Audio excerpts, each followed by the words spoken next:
Muito bem, hoje é o dia que eu apanho de todos os lados, né? Vamos conversar de uma vez por todas acerca desse tema que era o elefante na sala lá no primeiro turno, aí depois saiu da sala, tendo em vista outros muitos absurdos ocorridos durante o segundo turno, e agora parece que voltou para a sala, tendo em vista decisões recentes do TSE em relação à emissora Jovem Pan. Vamos falar das condenações do Lula. Vamos falar acerca de todo esse imbróglio que se construiu, sobretudo, muito intensificado, diga-se de passagem, no segundo turno, acerca desses boatos, né? Afinal de contas, é correto afirmar que o Lula foi absolvido? Ou será que ele foi inocentado? Ou será que ele foi descondenado? Né? Vamos pensar um pouco sobre isso nesse nosso contato de hoje. Na campanha do Bolsonaro e durante o primeiro turno também, na campanha de quase todos os candidatos adversários, os processos do Lula eram geralmente mencionados aí como forma de abalar o candidato que estava em primeiro lugar. E permanece em primeiro lugar, pelo menos até o momento de gravação desse vídeo, está em primeiro lugar desde o começo da campanha. O problema é que, como forma de responder a esses ataques, por diversas vezes o Lula se defendeu, afirmando o quê? Afirmando que ele teria sido absolvido em primeiro e segundo grau dos 26 processos que ele respondeu, tendo sido absolvido por 2 vezes no Supremo Tribunal Federal e ainda absolvido na ONU, né? É óbvio que, diante de uma afirmação como essa, os opositores do Lula caíram em cima, então todo mundo estava ali, diversos influencers de direita, inclusive, caindo em cima e refutando as afirmações do Lula, dizendo que não foi absolvido coisa nenhuma. Só que aí a desinformação ela vai escalonando, porque daí eles não apenas refutam o Lula, como eles ainda vão lá e exageram para o outro lado, dizendo que o Lula que não foi absolvido, que ele foi descondenado, fazendo alusão aí ao processo mais famoso que ele respondeu, que foi o tal do caso do triplex, onde ele foi condenado em primeiro grau, mantida a condenação no segundo, ele foi preso e posteriormente posto em liberdade devido à anulação daquele processo, ok? E aí, bom, vem um conjunto enorme de absurdos, todos absurdos de desinformação, inclusive criando aí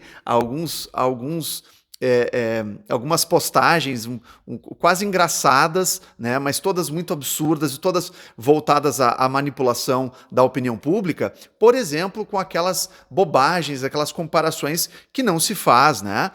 Por exemplo, você contrataria uma empregada que tivesse sido condenada por furto, mas que por um detalhe tivesse seu processo anulado? Você contrataria essa empregada? Coisas absurdas desse tipo, né? Que tem um direcionamento muito óbvio, né? O público-alvo é bastante óbvio, né? Um público, vamos dizer assim, bem definido. Então esse caso fica ainda mais delicado quando recentemente o TSE acaba limitando a atividade da emissora Jovem Pan, que a gente não pode esquecer, ela é também uma rádio, ela é também dotada de concessão pública, talvez eu ainda faça um vídeo sobre ela, em relação à disseminação de fake news sobre esse processo, dentre outras tantas coisas, né? Então, muita gente começou a falar que isso se trataria de casos de censura, que a Jovem Pan teria todo o direito do mundo de dizer que o Lula é um ladrão ou que ele foi descondenado, coisa que o Rodrigo Constantino adora falar, e por aí vai, né? Então isso trouxe à baila de novo essa polêmica dos processos do Lula, que eu vou buscar esclarecer aqui da forma mais óbvia e mais simples de todas, ok? E já vou adiantar, tá? Já vou dizer logo de cara, tá todo mundo errado. Embora não com a mesma intensidade, mas está todo mundo errado, tá? Como se trata de uma campanha política, acaba que cada lado acaba exagerando a verdade sobre os processos do Lula e, com isso, a meu ver, quem perde somos nós. Porque a gente acaba meio que pego nesse fogo cruzado de desinformação e ninguém sabe exatamente o que aconteceu. E nem sabe exatamente qual é a forma correta de interpretar essa situação toda, né? Descondenado, absolvido, prescreveu, não prescreveu, enfim, né? Vamos lá. O Lula foi, sim, absolvido em alguns processos por falta de provas. Mas não é verdade, Não é verdade a afirmação de que ele teria sido absolvido dos 26 processos, em primeiro e segundo grau, absolvido no STF e absolvido na ONU. Tem um grande exagero aí, tá? Mas calma, vamos lá, vamos pensar. Não vamos acreditar em mim. Vamos parar e pensar assim, o que torna um réu absolvido num processo penal? Busca lá, enquanto está me assistindo, abre aí no teu celular sem problema nenhum o artigo 386 do Código de Processo Penal. Quer saber de uma coisa? Eu vou fazer isso também. Eu vou abrir o artigo 386 do Código de Processo Penal e a gente vai analisar esse artigo e os seus incisos juntos, tá bom? Vamos lá. 386 do CPP. O juiz absolverá o réu, mencionando a causa na parte dispositiva, desde que reconheça. Então já começamos bem. O caput, que é aquela frase inicial do artigo, já está nos dizendo muita informação. O juiz absolverá o réu. Então nós já sabemos que quem pode absolver o réu é o juiz. Guarda essa informação, ela é mais importante e um pouco mais complexa do que tu imagina. Vamos lá. Inciso 1º. Quais as causas, que o juiz vai poder absolver o réu? Inciso 1º. Estar provada a inexistência do fato. Guarda esse termo, prova. Inciso 1º, prova. Inciso 2º, não haver prova da existência do fato. Então, guarda essa palavra-chave de novo, prova. Inciso 3º, não constituir o fato infração penal. Então, guarda esse termo aí. Inciso 3º trata de fato. Inciso 4º, estar provado que o réu não cometeu a infração ou não concorreu para a infração penal. Inciso 5, não existir prova de ter o réu concorrido para a infração penal. Inciso 6º, existirem circunstâncias que excluam o crime ou isentem o réu de pena e, ou mesmo, se houver fundada dúvida sobre sua existência. Inciso 7º, não existir prova suficiente para a condenação, certo? Então, a gente pode notar, fazendo uma interpretação muito simples, que uma sentença absolutória, e uma condenatória também é óbvio, mas uma sentença absolutória, ela está diretamente ligada à análise daquilo que nós chamamos em processo penal de conjunto fático probatório, certo? Ou seja, como as provas que foram produzidas no curso desse processo estão devidamente contextualizadas com o fato que é objeto da denúncia, certo? É isso que a gente vai chamar de conjunto fático probatório, certo? Quem é que faz essa análise do conjunto fático probatório?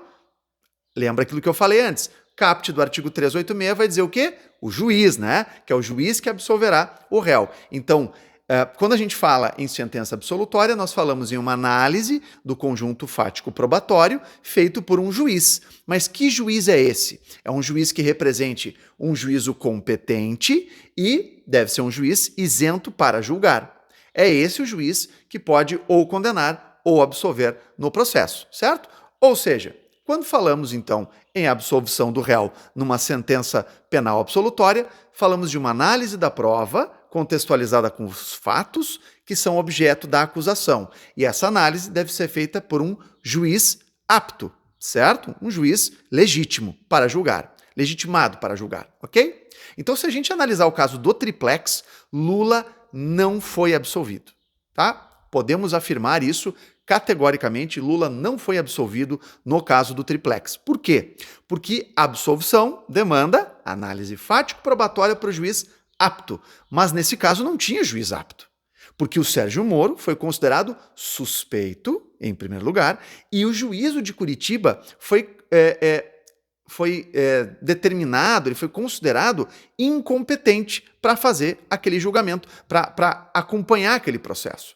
Isso nos leva para onde? Nos leva para outro artigo do Código de Processo Penal, que nesse caso é o 564. 564 do Código de Processo Penal, que vai dizer o quê? A nulidade ocorrerá nos seguintes casos. E aí já começa no primeiro lugar, no inciso 1º, já falando qual é a primeira nulidade. Ocorrerá nulidade por incompetência, suspeição ou suborno do juiz. No caso do triplex, foi visto que o juízo de Curitiba era incompetente para tramitar aquele processo, porque o juízo correto seria o juízo de Brasília. E, ao mesmo tempo, o Sérgio Moro foi julgado suspeito lá em junho do ano passado. A consequência é a anulação de todos os atos processuais, porque especialmente nos casos que envolvem a suspeição do juiz, nós temos aquilo que a farta doutrina, e ninguém vai discordar disso, chama de nulidade absoluta. Na nulidade absoluta, nós temos um vício que é insanável no processo. Nós temos um processo que é imprestável, uma prova que é imprestável. Consequentemente, não existe prova legítima no processo do triplex. Por quê? Porque essa prova ela foi produzida por um juiz suspeito. Portanto, é uma prova que não prova. É uma prova que não serve para provar nada. Né? É uma prova inválida, é uma prova imprestável, certo? A consequência disso é que o processo, uma vez reconhecida a nulidade ou as nulidades, deve ser arquivado. Por que o processo tem que ser arquivado? Porque ele é nulo, ele não serve para nada. E aí o que acontece? Para onde é que a gente vai cair? Sem processo, não tem condenação. Sem condenação, o Lula segue inocente.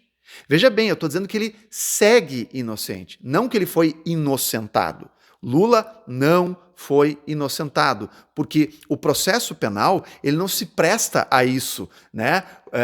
Ou condenar ou inocentar. Não, ou condena ou absolve.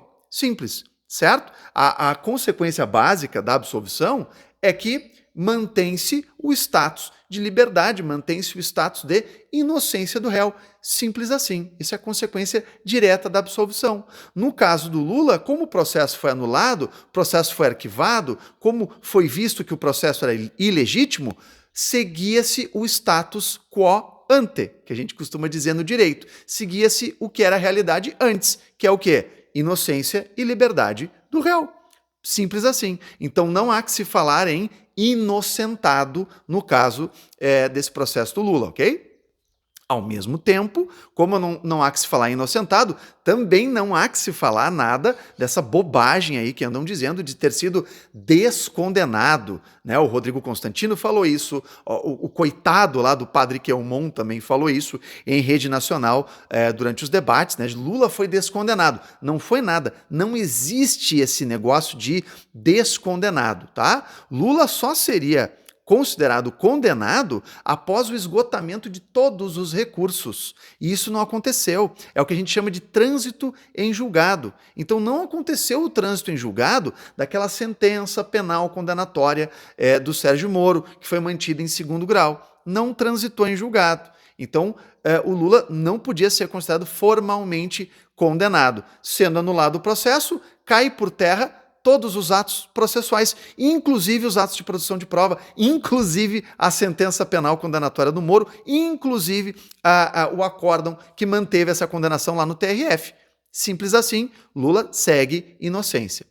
Segue em inocência. Então, em suma, só para resumir essa história, Lula não foi nem absolvido, nem condenado. O processo foi arquivado porque ele era imprestável. Isso não é uma questão de opinião, isso não é uma coisa que eu acho, esse é o meu posicionamento, essa é a minha ideia. Não, isso que eu estou passando para vocês é a realidade da situação processual que envolve o Lula, tá?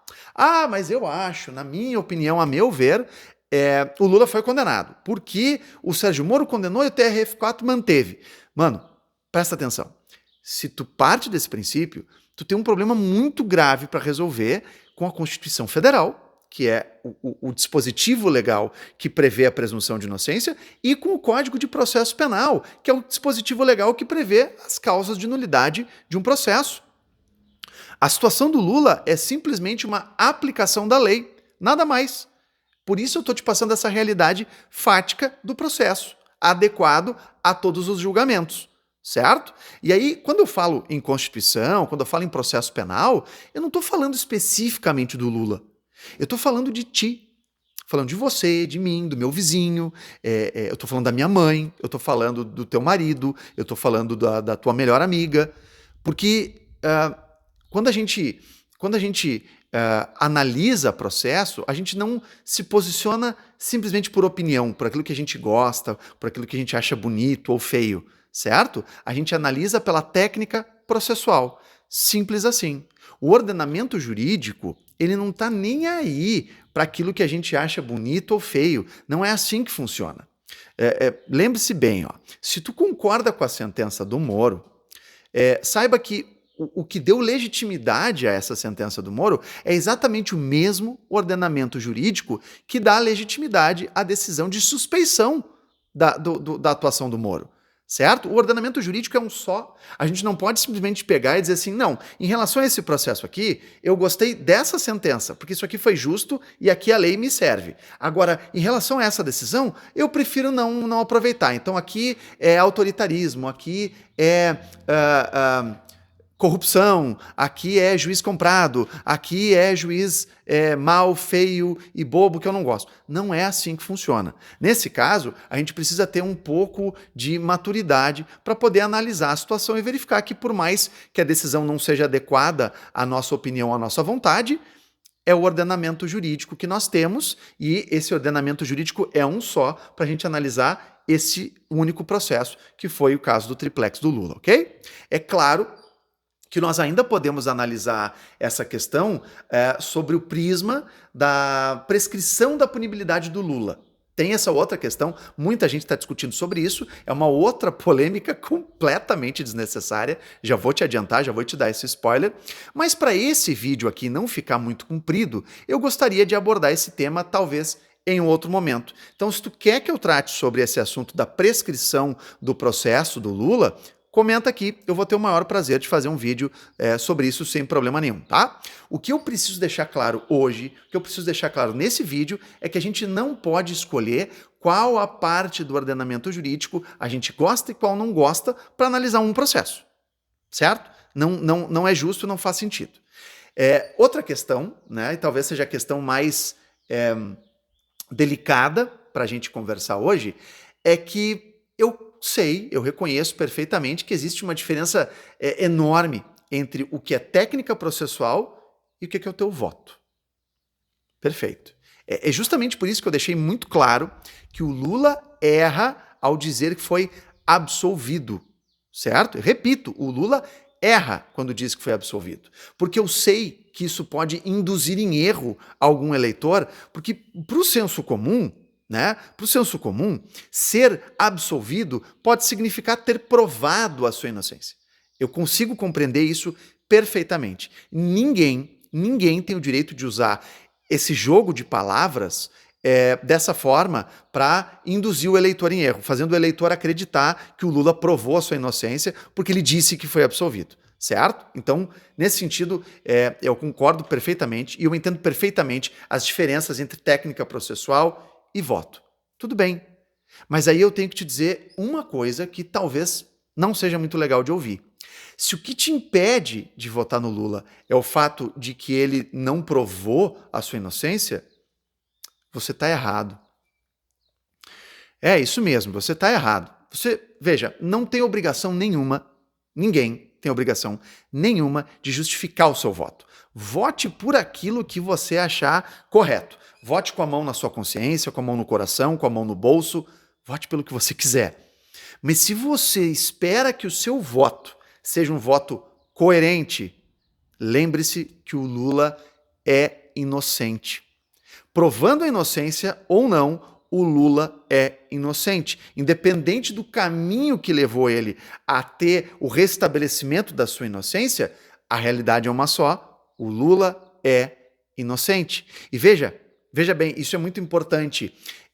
Isso aqui não é detalhe. Isso aqui não é o que chamam de filigrana processual. Não é juridiquês, não é brecha da lei. Isso é regra. Isso é lei. É uma lei muito importante, sem a qual não se faz justiça. Só se condena com prova legítima. E a prova só é legítima se o processo é legítimo, se o juiz é legítimo.